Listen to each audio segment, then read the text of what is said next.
Boa tarde, eu sou Ana Basílio, sou repórter do portal Carta Educação. Estamos dando início a mais um Direto da Redação. Hoje estamos recebendo como convidada a educadora social e doutora em educação pela USP, professora Irandi Pereira. Boa tarde, professora, te agradeço imensamente por aceitar o nosso convite. Boa tarde, eu que agradeço. Mais uma vez a gente tratar de temas tão complexos, tão difíceis, mas necessários. Hoje trouxemos a professora Irandi para falar sobre o contexto da violência, muito arraigado no último episódio que tivemos. Estamos há quase 10 dias, né? Estamos para completar 10 dias do ataque na escola estadual de Suzano. E, professora, como primeira questão, toda vez que acontece um ataque como esse de Suzano, que não é o primeiro que acontece no Brasil, né? Nós levantamos que é o 8º desde 2002. Obviamente a sociedade entra numa catarse, é um fato muito triste, e a primeira coisa que aparece é uma discussão sobre segurança atrelada a essa violência. Queria que você olhasse para esse episódio e analisasse o que fica para a sociedade, né? Qual é o recado que fica para a sociedade quando um episódio de violência desse acontece numa escola? Bom, primeiro que é um ato muito triste para todos nós, principalmente quando você já está no século XXI. Então, é uma situação que ela coloca em xeque a nossa própria organização social. Que organização social é essa que vivemos, que fazemos, que lidamos com ela? Qual é a nossa convivência sociocomunitária? Né? Então, assim, é um assunto que ele requer dos especialistas e da população como um todo, incluindo, né, a comunidade escolar, a comunidade do entorno das escolas, a sociedade como um todo. Por que nós precisamos chegar a atos tão extremados? Até porque, se a gente olhar na história da educação brasileira, deve ter tido outros. A gente registra 8, porque hoje nós temos condições, pelo avanço da tecnologia, registrar determinadas situações. Mas eu tenho certeza que se a gente fizer outros levantamentos em arquivos ainda, vamos dizer, escritos, né? Até em letra de mão, né? É possível que a gente tenha outros ataques, ou melhor dizendo, outras situações dessa natureza. Agora, a questão que se coloca é como esse ato chegou numa escola, né, que ela tem bons índices, né, de desempenho escolar, de aprendizagem, inclusive de convivência sociocomunitária. Você veja, o que mais chama atenção é a beleza de uma escola pública, que os seus portões estão abertos. Isso tem sido muito raro. As escolas hoje, elas ficam com seus portões fechados. É muito comum você adentrar em determinadas escolas, principalmente dos grandes centros urbanos. Tem grades por todo lado, muitas vezes até para ir numa sala de leitura, você tem grades, muitas vezes você tem a própria secretaria gradeada. E que isso não é educação no sentido mais amplo, portanto, uma educação para a convivência social. E você tem uma escola, do ponto de vista físico, muito interessante. Me pareceu uma escola muito bonita, as imagens mostravam uma escola fisicamente muito bonita. E você vê, o mais importante, uma escola que comporta um centro de línguas. Sim. Onde a população não precisa ir lá só para aprender, vamos dizer assim, desde o ensino médio até um pouco antes do ensino fundamental 2 ao ensino médio, mas uma escola que abre para a comunidade, para os seus próprios alunos, os seus ex-alunos, cursos de línguas. Quer dizer, é uma escola que talvez seja uma escola modelo. Perfeito. A escola pública que nós sonhamos hoje, com tantas dificuldades da escola pública. Então, essa questão da relação desse acontecimento nessa escola em particular, é isso que eu acho que tem que ser debatido. Porque parece num determinado momento que quase foi uma escolha aleatória. Porque há relatos que eu ainda não sei se são verdadeiros ou não, que eles passaram em uma outra escola, que era uma escola de educação infantil, portanto uma escola da criançadinha pequena.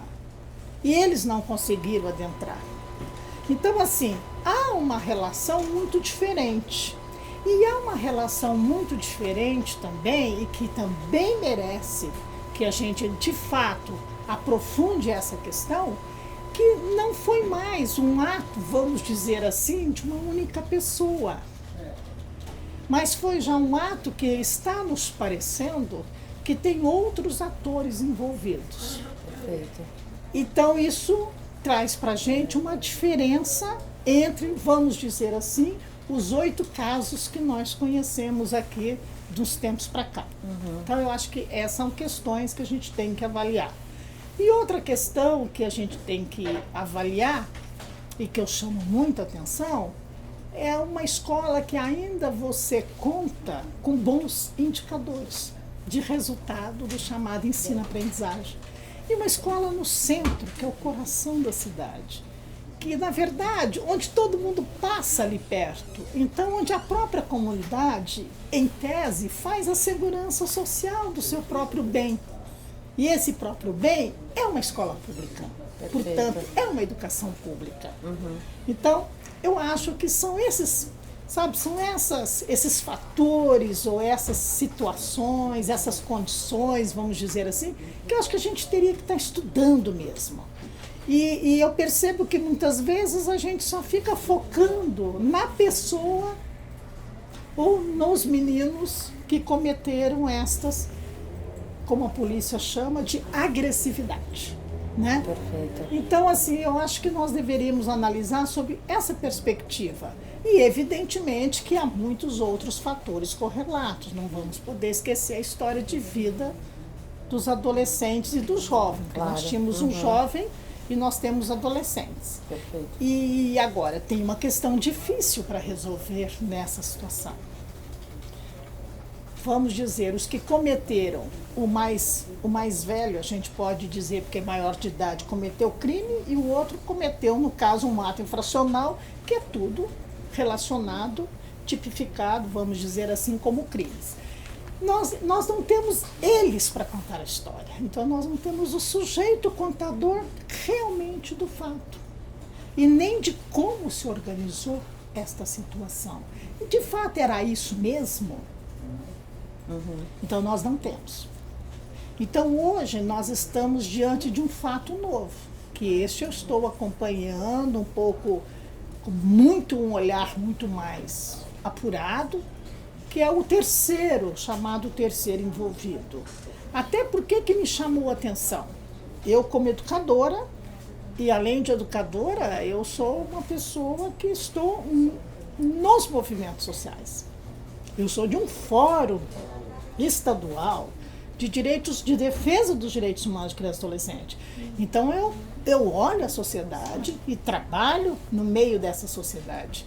Então, essa terceira pessoa, esse terceiro adolescente, o que me chamou muito a atenção é porque ele tinha dado uma entrevista.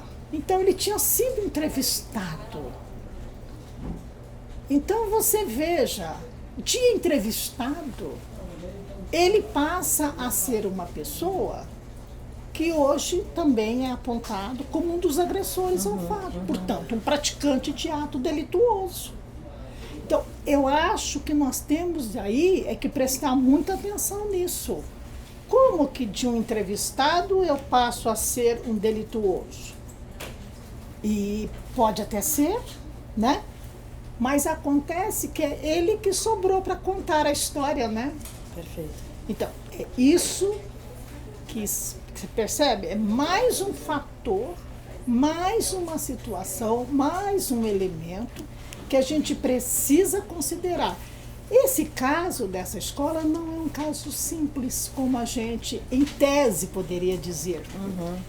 Lembrando os 8 casos. E lembrando até outros casos internacionais, né? porque você tem o consórcio de outras pessoas, você não tem um, entendeu? Agora, professora, sempre que acontece uma questão dessa no ambiente escolar, é inevitável que se fale sobre uma violência escolar, né?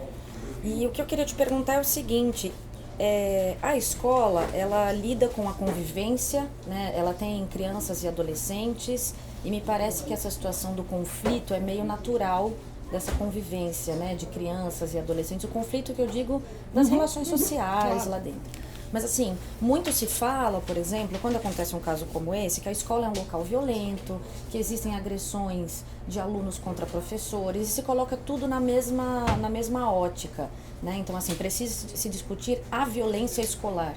É esse o lugar dessa discussão? A escola tem que ser debatida enquanto uma produtora de violência? Como é que você vê isso? Então, na verdade, o locus dessa violência foi o ambiente escolar, certo?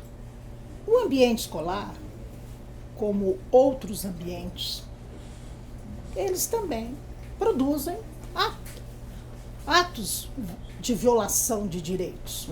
Eu nem diria que eles produzem a violência, porque eu acho que entre violação e violência tem diferenças, né? Então, assim, é comum você ter mais de 1.000 estudantes, né? No caso dessa escola em particular, ou em outras que tem às vezes muito mais do que esse número, o conflito é inerente. A gente até brinca muito assim, né? As relações são muito difíceis, porque quando você fala de relação, você já está dizendo a minha relação com você aqui. Quer dizer, no nosso caso aqui, que somos duas pessoas, você me entrevistando e eu entrevistada, nós também temos relações de conflito, porque nós temos relações de interesse aqui.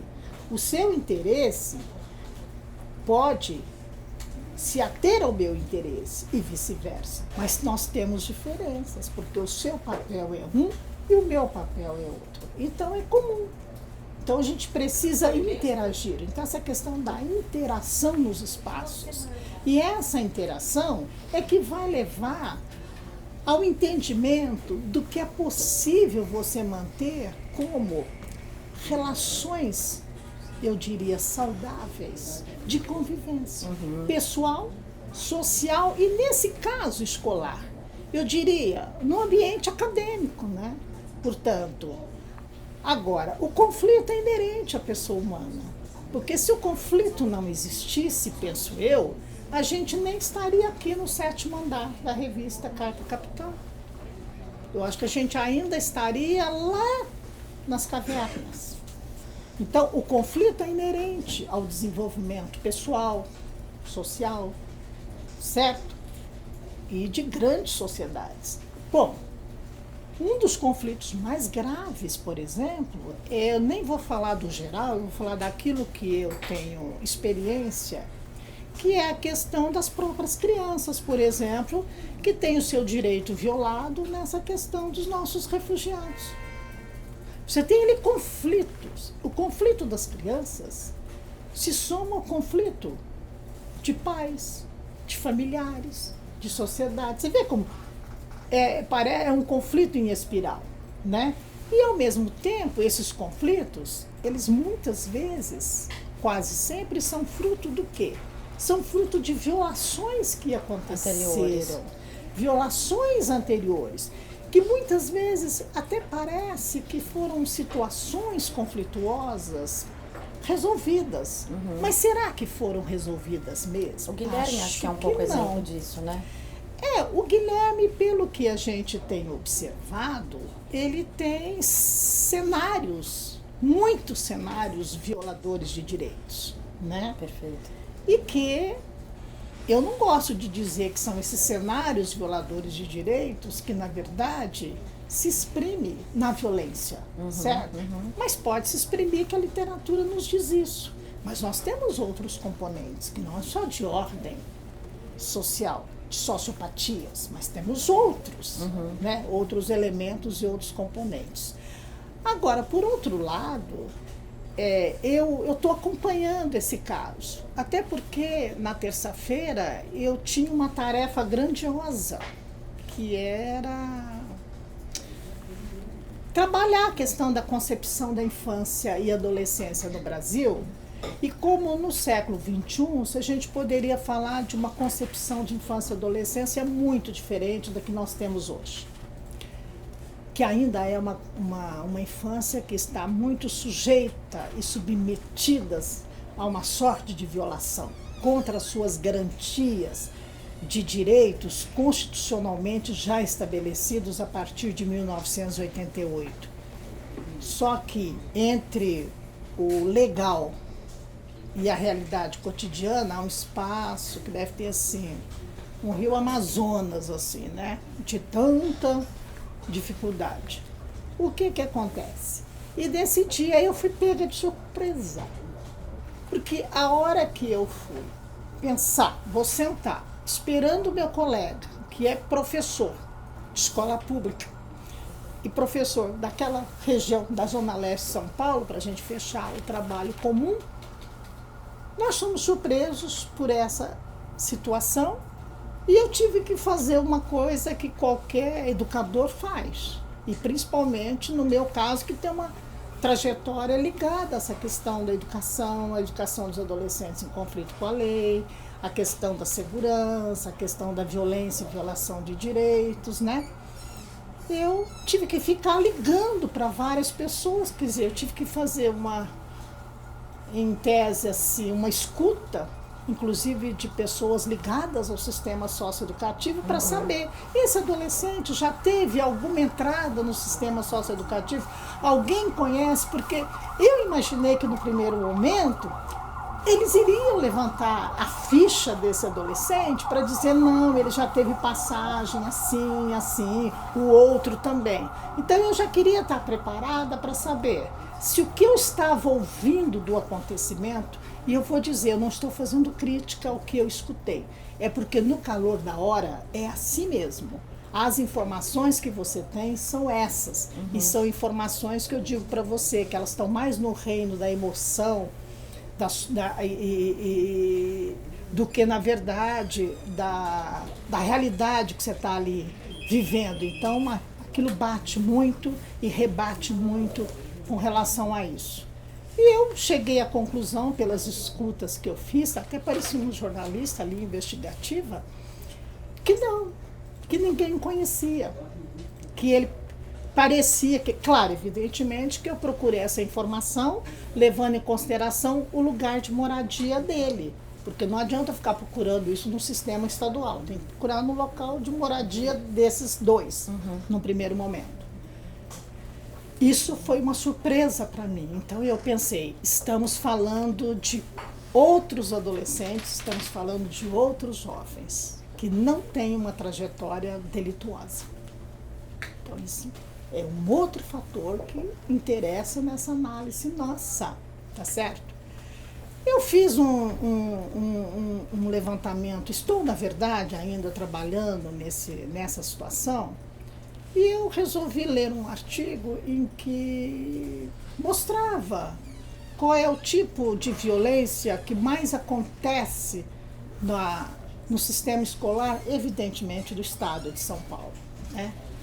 Então, nós podemos dizer que nós temos, no geral, dois tipos de violência. A violência intraescolar, que é essa entre relações aluno-aluno, aluno e professor, professor com professor, aluno com direção e etc. Com pais, com comunidades, por que não, né? E nós temos também uma violência externa à escola, que geralmente é a violência que a gente está mais acostumada a observar e até estudar também sobre ela, que são as depredações nas escolas, os furtos, os roubos nas escolas. Né? Você vê que, de novo, esse é um fato diferente.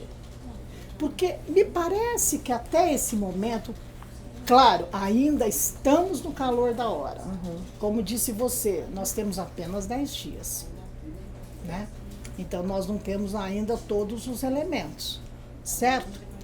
Mas assim, mesmo nesse calor da hora, não me parece por tudo que a gente está acompanhando, que mesmo o jovem e esse adolescente, ele não tinha ali uma relação de dizer, eu vou à forra, eu vou buscar os meus direitos, eu fui violentado, ou eu fui violado, entendeu?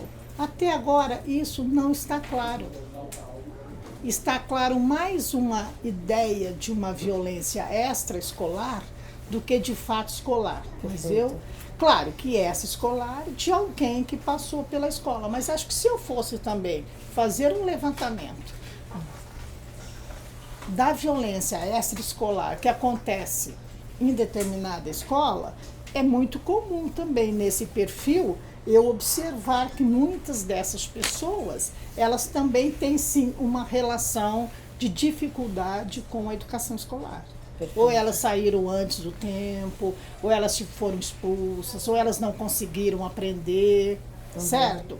Ou elas não se sentiram assim sujeitos da educação escolar. Então, assim, são perfis que a gente precisa verificar. Então, eu acho que é um assunto polêmico. E o mais para mim que me traz essa complexidade, essa polemicidade, é que de observar que até agora parece que esse adolescente de 17 anos, ele é o sujeito que de fato tinha nas suas mãos, portanto, no seu coração, entendendo como afeto emocional e na sua mente, portanto, coração e mentes, que ele tinha assim,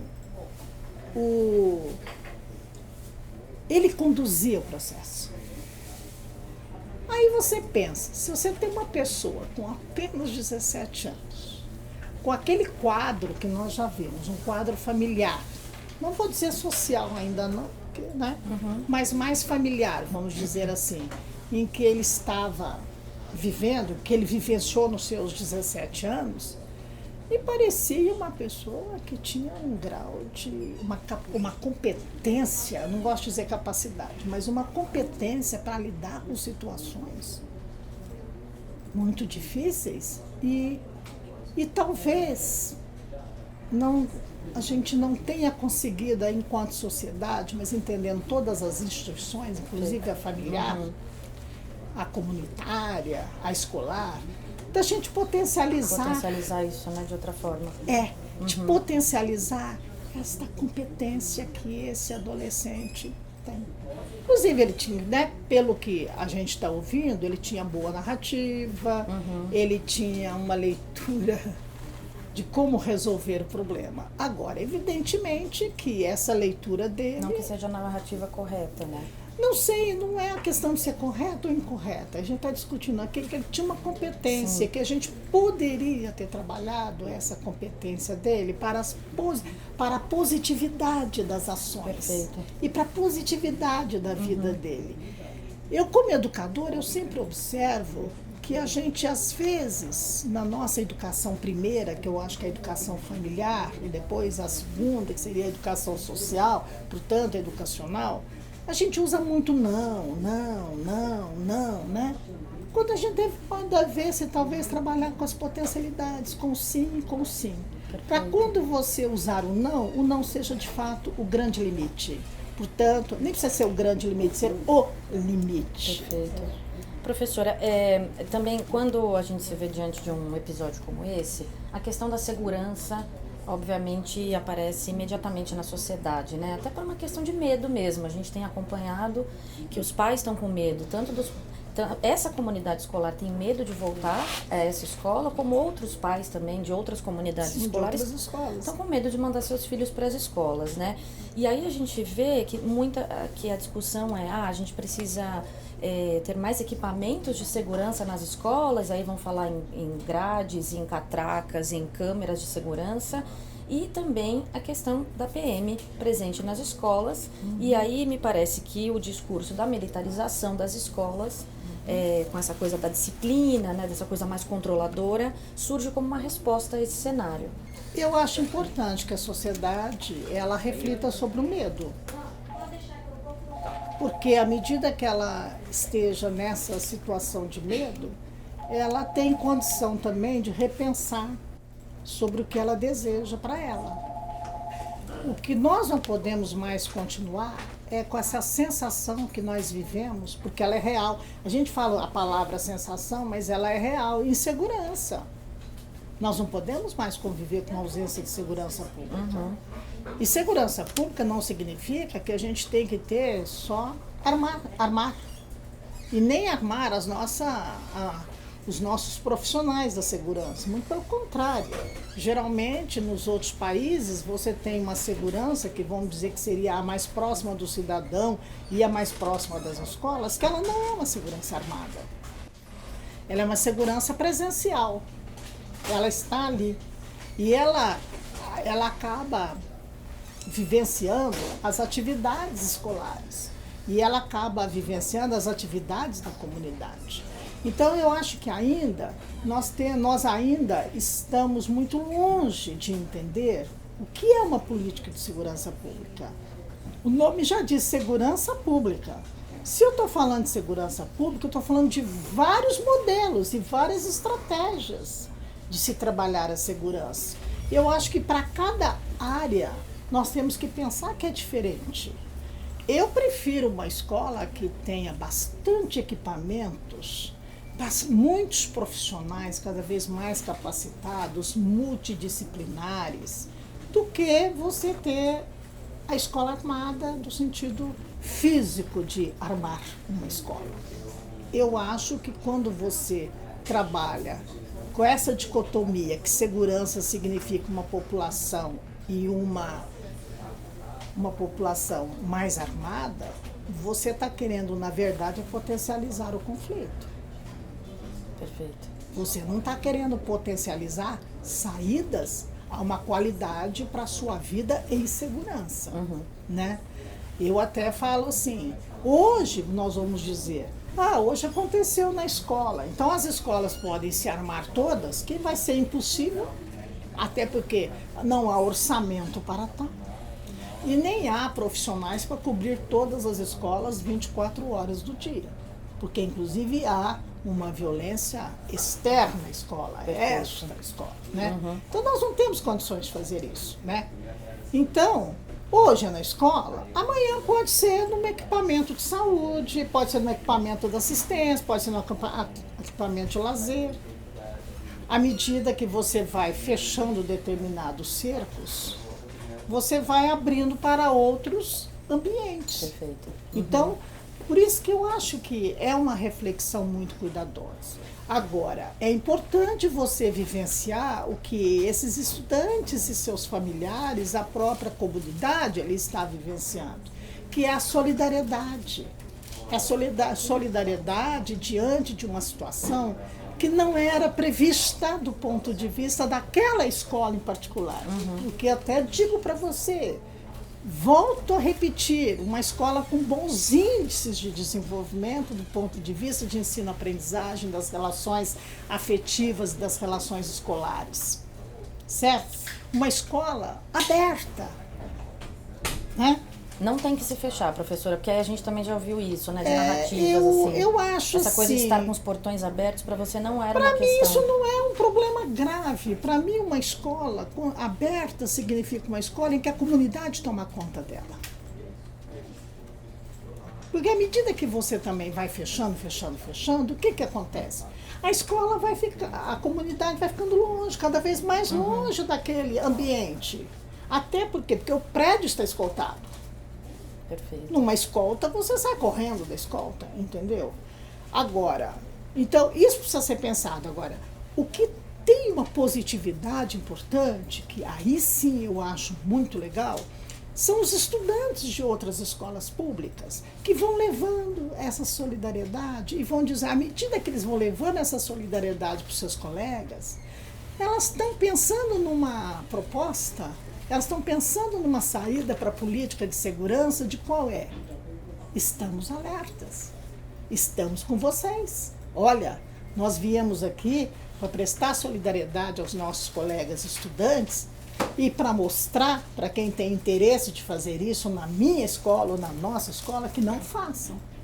Porque isso, o que vai acontecer? À medida que as escolas vão se entrelaçando e elas vão criando essa rede de solidariedade, elas alteram a convivência na sociedade. Qual é a convivência? Elas estão unidas. E essa união, essa convivência no sofrimento, vamos dizer assim, né? Na ausência, nas perdas, entendeu? O que vai acontecer? A discussão da educação para os direitos humanos, a questão da educação para a paz nas relações, elas vão se tornando o quê? Paradigma. E é interessante porque vão se tornando paradigma no momento em que eu quero, enquanto política de governo, vou falar de governo, não de Estado brasileiro, mas de governo brasileiro, estou indo na contramão, né? Estou indo na contramão. Então, assim, é isso que a gente tem que estar atento. A gente tem que estar atento, enquanto educador, a esse movimento da sociedade. Perfeito. É esse movimento da sociedade é que mostra para nós que a gente tem que estar bem preocupado, mas ao mesmo tempo observando. E aí eu falo para você, precisou de alguém chegar e falar para as merendeiras, por exemplo, que nunca deve ter tido um curso de segurança, não é isso? Nunca tiveram um curso de segurança, acredito eu. Mas o que elas fizeram ali? Elas fizeram a segurança de mais de 70. Como é que elas fizeram essa segurança? No instinto de preservar a vida humana. Perfeito. E é essa preservação da vida humana, e é esse modus operandi que os profissionais da educação têm. Olha, e vou te dizer, tem pela vivência deles, pela trajetória deles, né? Que é isso que vai pautar e que vai mudar a sociedade. E é isso que vai pautar as modificações escolares. Até porque eu acho que isso é importante você falar, olha, eu preciso rever o padrão de segurança das escolas. Gente, rever padrão de segurança tem que rever toda hora. A gente não revê nos prédios que a gente trabalha. Nós não temos a CIPA. Você não está revendo constantemente esse padrão da CIPA? Todo mundo desce, tem dia, tem hora, tem isso, não tem aquilo. Não se faz isso. Então, rever padrão de segurança em espaços onde você convive com muita gente, principalmente crianças e adolescentes, que é o maior número de pessoas nas escolas públicas e mesmo nas particulares, né? Então, rever isso, esses padrões são muito importantes. Eu acho que eles têm que ser revistos sempre. Perfeito. Mas se você observou, essa escola não estaria numa revisão, diria assim, estratégica de exigência desse padrão, porque ela não era uma escola considerada com problemas de segurança. Então agora eu vou encaminhar a pergunta do sócio André Naves, inclusive a gente queria agradecer a sua participação. Professor, aqui ele pergunta o seguinte, também fazendo referência obviamente à escola, né, de Suzano, se você acha que a relação de competitividade impregnada na nossa cultura e essa também questão da crise econômica, desse império do consumismo, se esses três assuntos também podem estar ligados a esse ambiente de violência, né? Quanto mais competitividade, mais violência, o que a educação pode dar como resposta? Não, eu acho que isso sim. Eu acho que essas são as grandes questões também que são estruturais de uma sociedade. Uma sociedade que prima pelo consumo de qualquer modo, de qualquer jeito, e aqueles que não... Porque, na verdade, nós temos uma grande dificuldade. Somos cidadãos ou somos consumidores? E a escola trabalha com a formação de cidadãos. Ela não trabalha com a formação de consumidores. É aquela velha história, diz que é muito comum dizer que a escola hoje, na atualidade, ela não serve para nada porque ela não forma trabalhador. Mas a educação não tem que formar trabalhador, a escola tem que formar cidadãos para o mundo do trabalho, que é diferente. Então ela tem que formar cidadãos trabalhadores. Agora, o trabalhador é formado pela escola, pelas empresas, pelas políticas públicas, etc. Então, às vezes há uma distorção, e ele tem razão, esse associado, né, da Carta Capital, porque esses são elementos que, de fato, hoje têm influenciado principalmente a nossa juventude, porque você liga, eu não sou contra Muito pelo contrário, eu sou sempre favorável à mídia, porque eu acho que é importante elemento de informação também. Não só de informação, também de formação. Por exemplo, esse quadro que nós estamos tendo aqui é informação com formação, né? Agora, é comum que você tem a juventude, a toda hora ela é colocada que ela precisa consumir, mas ela não tem condições de consumir. Nós não temos, nem nós trabalhadores não temos. Quando eu digo trabalhadores, aqueles que têm carteira assinada, aqueles que têm emprego, vamos dizer assim, né, que são microempreendedores individuais, portanto é o grosso da população, nós não temos condições de acessar o consumo que esse país tem. E tem a competitividade colocada aí também. Né? Eu acho que essa sim é uma questão. A competitividade faz parte do sistema que nós vivemos. Nós vivemos numa sociedade desigual e nós vivemos numa sociedade que você tem como mais importante a chamada concepção meritocrática, que você só é o que é pelo seu mérito. Não, você é o que é pela história de vida do seu país, da sua cidade, da sua família, das suas relações. É muito mais do que isso. Agora, naquele caso, não me parece, nesse caso que a gente está analisando de Suzano, qual é a competitividade que ali estava instalada? Qual é? Não me parece. Quer dizer, se eu for analisar em separado da sociedade. Agora, se eu for analisar do ponto de vista de que eu moro no Brasil, que eu moro no estado de São Paulo, que eu moro em Suzano, que eu moro num determinado bairro de Suzano, que a minha escola fica num determinado bairro de Suzano, então se eu for analisar essa territorialidade, vamos dizer assim, aí de fato sim, você tem traço sim de competitividade, porque hoje o sistema que nós vivemos é um sistema competitivo. Perfeito. Então, e isso para a juventude, vamos dizer assim, acaba ficando muito difícil para eles lidarem com isso. Até porque hoje, se você fizer um levantamento das políticas públicas, vou falar de uma só que o jovem corre muito atrás, porque eu lido com muitos jovens de periferia. Eles correm atrás do chamado primeiro emprego. Vamos fazer um levantamento do que essa tese chamada, eu chamo tese, né, porque não é uma vivência do primeiro emprego. Vê se essa tese do primeiro emprego atinge essas pessoas.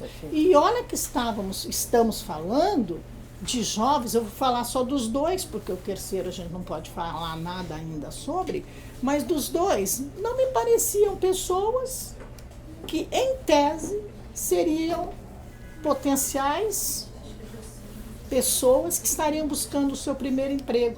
Até porque eles tinham condições mais objetivas, econômicas e familiares. Certo? Perfeito. Por isso que eu falo, eles eram pessoas com muita competência e que a gente precisaria ter observado, sim, estas competências que eles traziam. Perfeito. E positivar essas competências.